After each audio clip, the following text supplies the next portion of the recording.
아멘. 하나님 앞에 영광의 박수 한번 드리겠습니다. 할렐루야. 할렐루야. 아멘. 네, 우리 8월의 첫 번째 주일을 맞이해서 우리 하나님 앞에 예배 드리시는 사랑하는 성도님들께 하나님의 크신 은혜가 함께 하시기를 바랍니다. 자, 가슴에 손을 얹고요. 내 영혼아 여호와의 선하심을 맛보아할지어다. 시작. 내 영혼아 여호와의 선하심을 맛보아할지어다. 우리 옆 사람의 손을 잡고요. 우리는 위대한 믿음의 사람입니다. 기도하겠습니다. 만복의 근원이 되시는 아버지 하나님, 은혜와 사랑에 감사를 드립니다. 무더위 가운데서 지켜주시고 오늘도 8월의 첫 주일을 맞이해서 하나님 앞에 나와 예배드리게 하시니 감사합니다.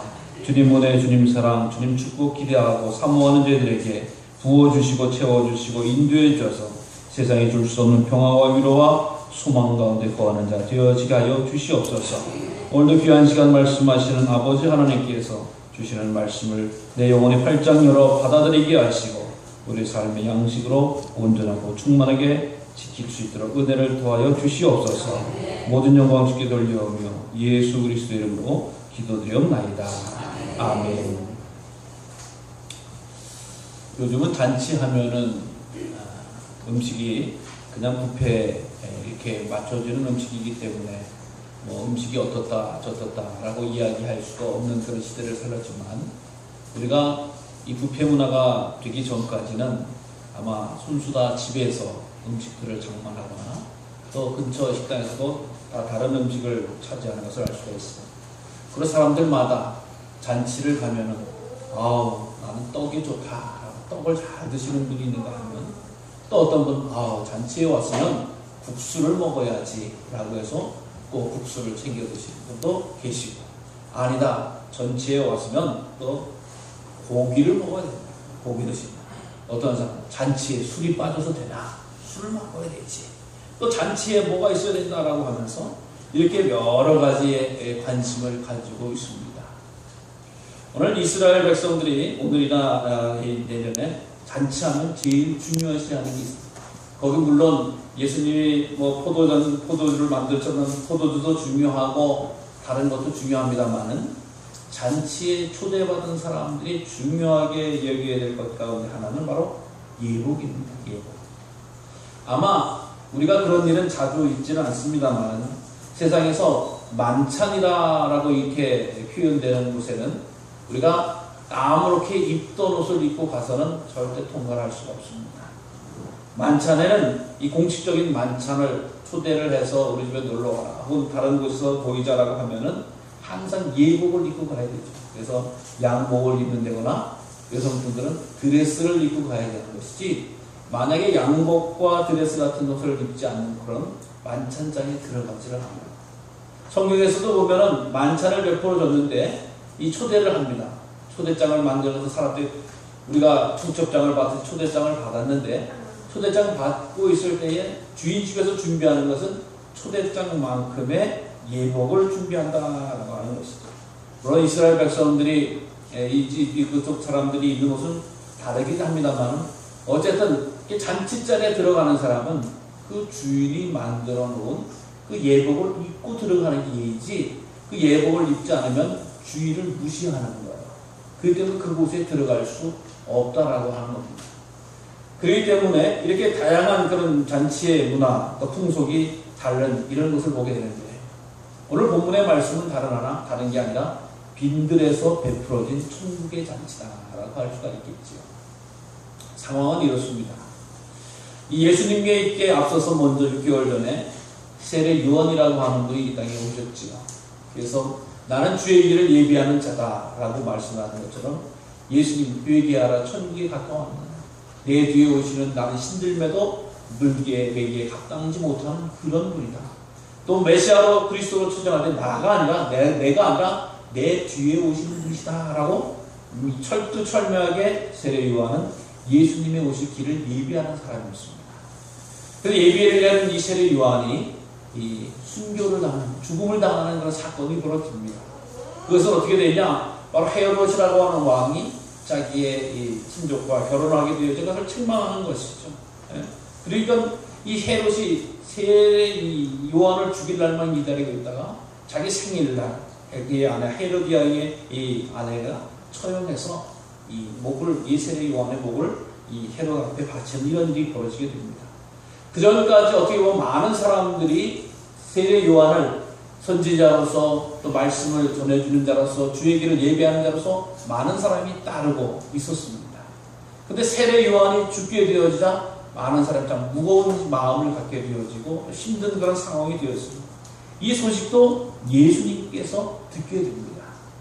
이 소식을 들으니까 가까운 친족이기도 하지만 또 주의 길을 예배했던 그 사람들고 마음이 무거워서 예수님께서 배를 타고 따로 떠나게 되죠.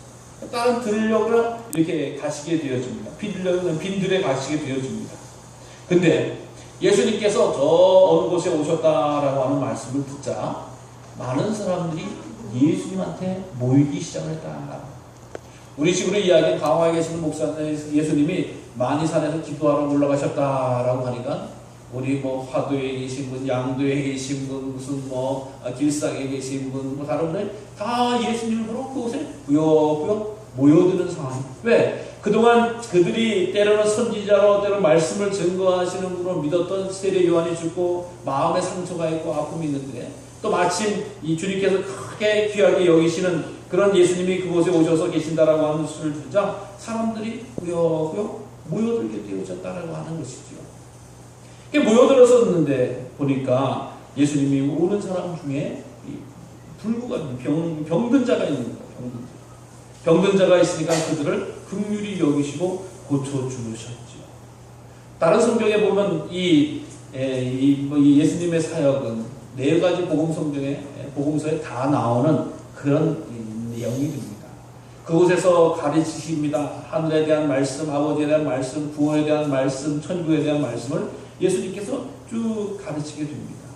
그러니까 예수님한테 몰려오는 시간이 쭉 되어지고 말씀 듣고 치유하다 보니까 시대가 어느덧 어두워지는 저녁이 되어졌다라고 하는 것이죠.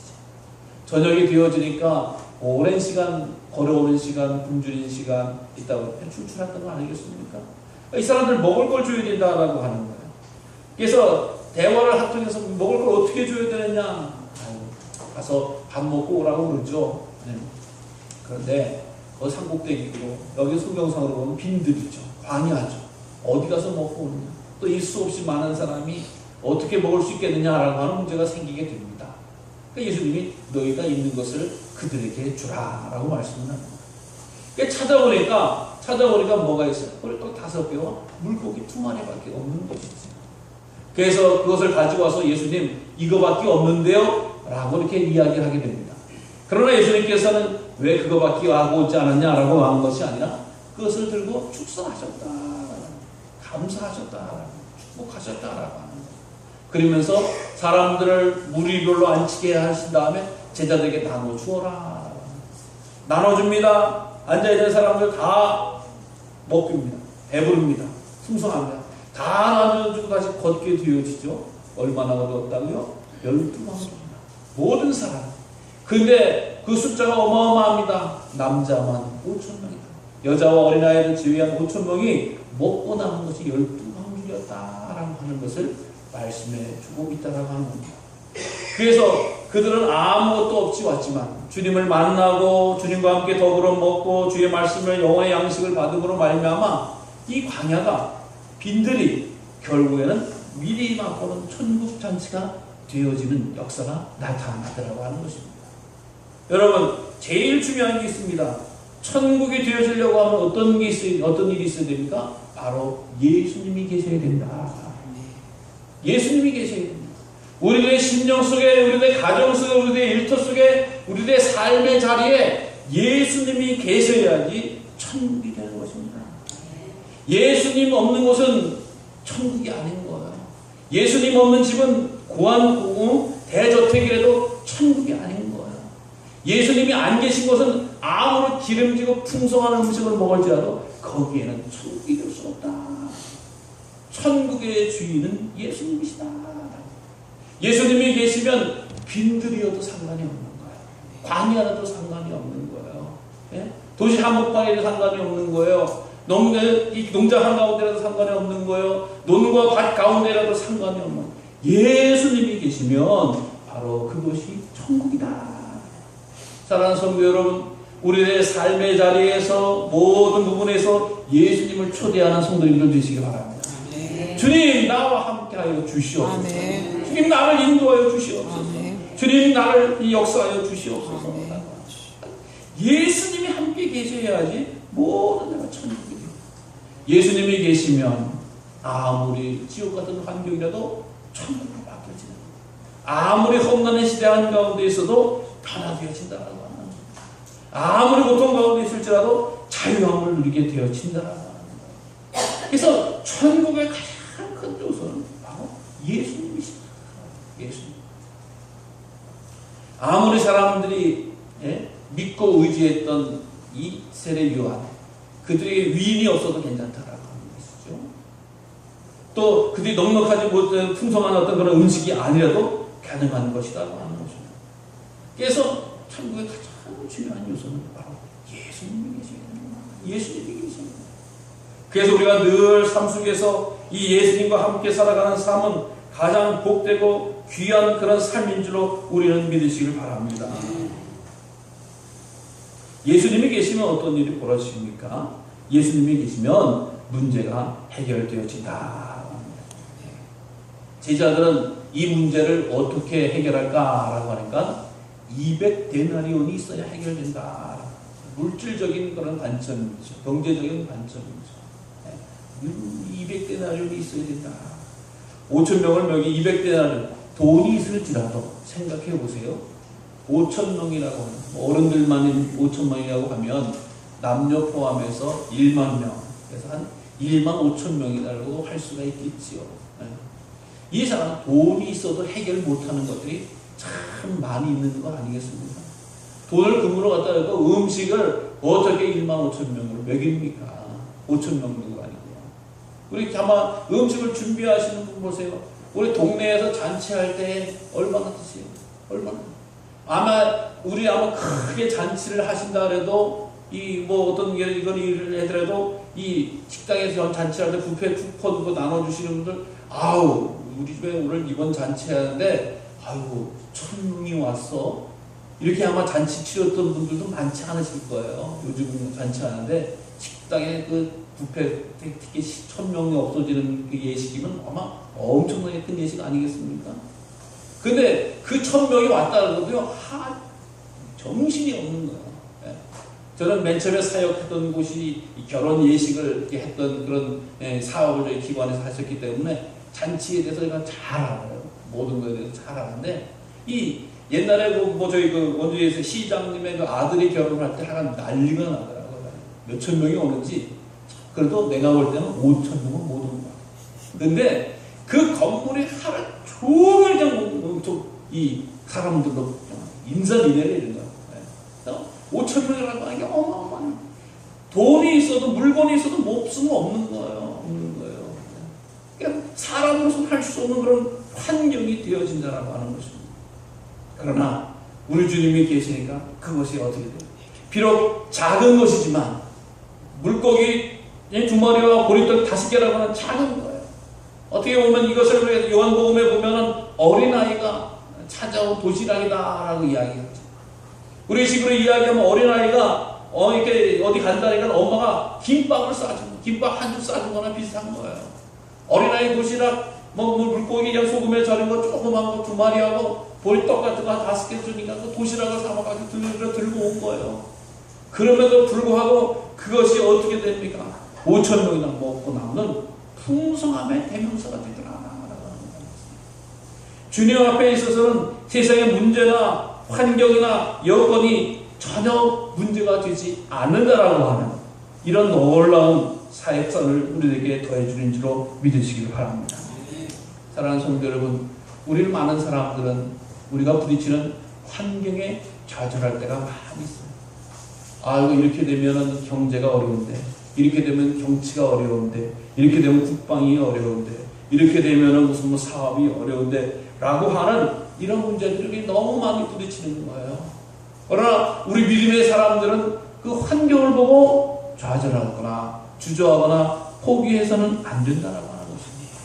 주님께서는 그 환경을 역전시키고 변화시키고 새롭게 하시는 주님이신 줄 우리는 믿습니다.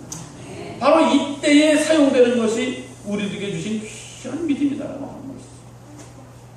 다른 사람들에게 주님께서 늘 환경이 어떠냐라고 하는 것을 물으시는 게 아니에요. 문제 가운데 있는 자, 역경 가운데 있는 자, 환난 가운데 있는 자 가운데서 내가 이것을 믿느냐라고 예수님이 물으십니다. 네, 제가 믿습니다 라고 이야기할 때 주님께서는 기적과 이사와 문제 해결의 역사를 나타내 주더라고 하는 것이죠.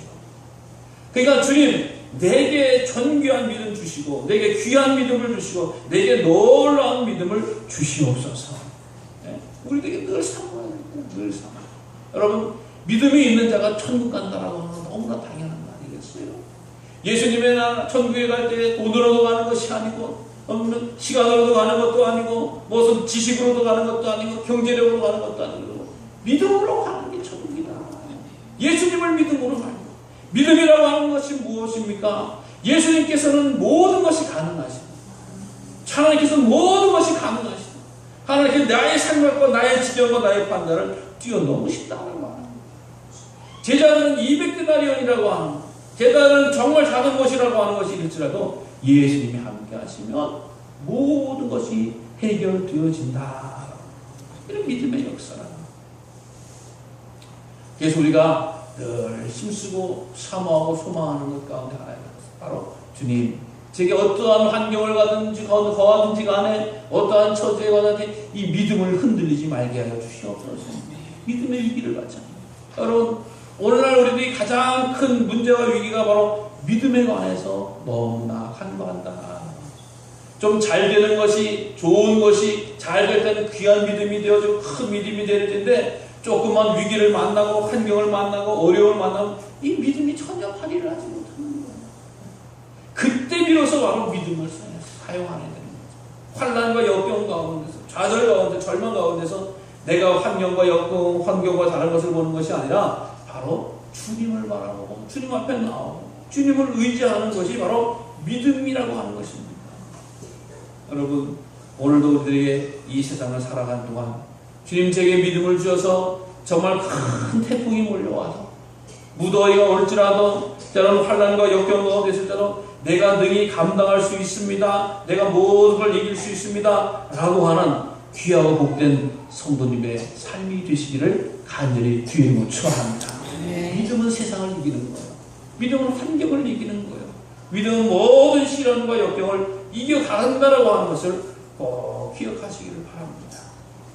그래서 오늘날 우리에게 세상이 줄 수 없는 그런 믿음과 은혜가 있으시기를 바랍니다. 자, 그러면 이 믿음과 예수님이 있을 때 어떤 일이 벌어지게 됩니까? 남는 것이 12광줄이나 되어졌다. 성경에는 항상 여러 가지 심볼, 즉 사인을 가지고 있어요. 상징을 가지고 있습니다.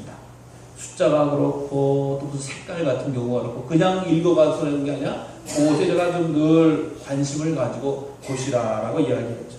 12이라고 하는 제자가 12명이었죠. 이스라엘 지파가 12지파가 있죠. 또 12해를 우리가 살죠. 12살 먹은 아이가 있습니다. 이 12이라고 하는 의미는 어떤 것을 이야기하느냐? 바로 충만하다, 꽉 찼다라고 하는 것을 나타내 준다라고 하는 것입니다. 그래서 12이나 남았다라고 하는 5,000명 가운데서 난 먹고 싶었는데 못 먹었어. 눈치 보느라고. 아니야, 저쪽에는 못 먹은 사람이 반드시 있을 거야. 뭐 여러 가지 공격을 할 수가 있고 상상을 할 수가 있어. 어떻게 그걸 다 먹어? 어떻게 그걸 다 먹고 또 남어? 이런 것을 생각할 수 있는데 아니라고 하는 거예요. 12이 남았다라고 하는 충만하고 충만하고 충만했다라고 하는 것을 나타내 준다라고 하는 것이죠. 그렇기 때문에 이 12이라고 하는 숫자는 정말 완벽한 어떤 그런 천국잔치의 모습을 보여주고 있다라고 하는 거예요. 사람이 준비하는 잔치는 모자랄 수 있잖아요. 그렇죠? 네, 우리 가나안 혼인잔치에서도 포도주가 떨어져가지고 아주 집안이 난리가 났죠. 여러분들 그 잔치를 할 때 아마 나는 뭐가 떨어져가지고 아마 혼난 적이 있어. 얼마나 창피하겠구나. 우리 아마 잔치를 했을 때 뷔페에 갔는데 끝나고 가서 이제 먹을 때는 넉넉해야지 좋지. 찌끄레기만 남아있고 그러면 또 몇 가지 빠져있고 그러면 참 모자란 건가. 근데 이 천국의 잔치는 넉넉하니까 감사와 기쁨이 넘치는 그런 잔치가 되어졌다고 합니다.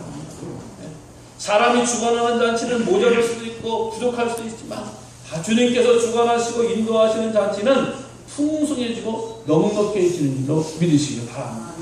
그래서 우리가 늘 우리 인생에 있어서 가장 풍족함과 넉넉함과 만족함을 누릴 수 있는 것은 바로 천국의 잔치를 사모할 때, 천국의 잔치에 들어갈 때인 줄로 믿으시기 바랍니다. 그래서 성경은 예수님께서는 뭐라고 말씀하죠? 어떤 일이 있어도 우리가 믿음을 가지고 이 천국에 가는 것이 가장 복되고 거룩한 일이다. 우리 인생을 천국에다가 포커스를 두고 인생을 달려나가는 그런 믿음의 역사를 우리들에게 보여주고 있는 것입니다. 사랑하는 성도 여러분, 천국에 가면 때로는 우리들에게 인생 살아오는 동안 부족한 것이 있을 수 있어요. 어떤 분은 자녀를 분해서, 어떤 분은 자기의 몸 건강을 때문에, 어떤 분은 경제적인 문제 때문에, 또 어떤 분은 여러 가지 관계 때문에 이 인생에서 완전히 천국을 살아가시는 분이 없잖아요. 저 집은 다 좋은데 뭐가 부족해? 저 집은 왜 이렇게 부족한 것이 많은지 몰라. 이렇게 생각할 수도 있는 거예요. 다 다른 사람을 완전하게 풍성하게 넉넉하게 보는 분이 없어요. 근심거리, 염려거리 없잖아요. 그러나 천국에서는 주님이 함께 하시게 모든 것을 다 꽉 채워받는다는 거예요. 이 세상에 있을 때 주님 되게 달라고 해도 구해도 주님께서 이 세상 살아가는 동안 안 주시는 게 있어요. 넉넉한 진리. 그러나 주님의 나라, 하나님의 나라에서는 넉넉하고 풍성하게 우리의 삶 속에 체험이 있고 부음이 있고 충만함이 넘치게 되어진다고 하는 것을 보여주고 있다고 하는 것입니다. 오늘 광야의 사건은 이 정말 이 빈들에서 예수님을 통해서 나타난 기가 막히고 놀라운 사건입니다. 이것은 바로 예수님이 주인 되신 그런 사건이 되어지는 거예요. 이것은 바로 천국의 사건이다. 이후에 예수님께서는 천국 사건을 어떻게 묘사하고 계시냐? 바로 최후의 만찬을 통해서 나타나고 있어요. 최후의 만찬은 또 어떻게 이어지느냐? 바로 성만찬을 통해서 계속 이어지고 있고, 성만찬은 어떻게 이어지느냐? 바로 우리들의 예배를 통해서 이루어지고 있다라고 합니다. 그래서 이 시간, 예배드리는 이 시간이 천국을 맛보는 귀한 잔치자리인 줄 믿으시기 바랍니다. 이것이 성경적으로 예수님을 통해서 흐르는 맥이다라고 합니다. 이것이 아무리 좋은 곳으로 가서 뭐 휴가를 즐기거나 혹은 뭐 먹거리에 있는 장터에 간다거나 무슨 어떤 즐거운 만남이 있어도 그것이 천국이 아니라 주님이 함께 계시고 주님이 주인 되시고 주님이 베풀어 주시는 은혜가 있는 그것이 천국이고, 그것이 바로 우리의 삶 속에서 미리 맛보는 천국의 경험이라고 하는 것입니다. 예수님께서, 하나님께서는 예배를 통해서 우리들에게 이 과정과 경험을 허락해 주신 줄로 믿으시기 바랍니다. 오늘도 내가 예배에 성공하리라, 오늘도 내가 믿음으로 승리하리라, 내가 오직 주님만을 사모하리라 라고 결단하고 헌신하고 힘쓰는 우리들에게 주님께서는 천국을 맛보게 해주실 줄로 믿습니다. 천국의 주인으로 인도해 주실 줄로 믿습니다. 천국의 자리에 우리의 삶을 통통하게 인도해 주도록 믿으시기 바랍니다. 이 무더위 가운데 있습니다. 태풍도 올라오고 있다고 합니다. 여러 가지 환경과 여건을 이기는 우리 아름다운 믿음의 역사를 우리 모두 다 감당하시기를 간절히 주님의 이름으로 축원합니다. 기도하겠습니다.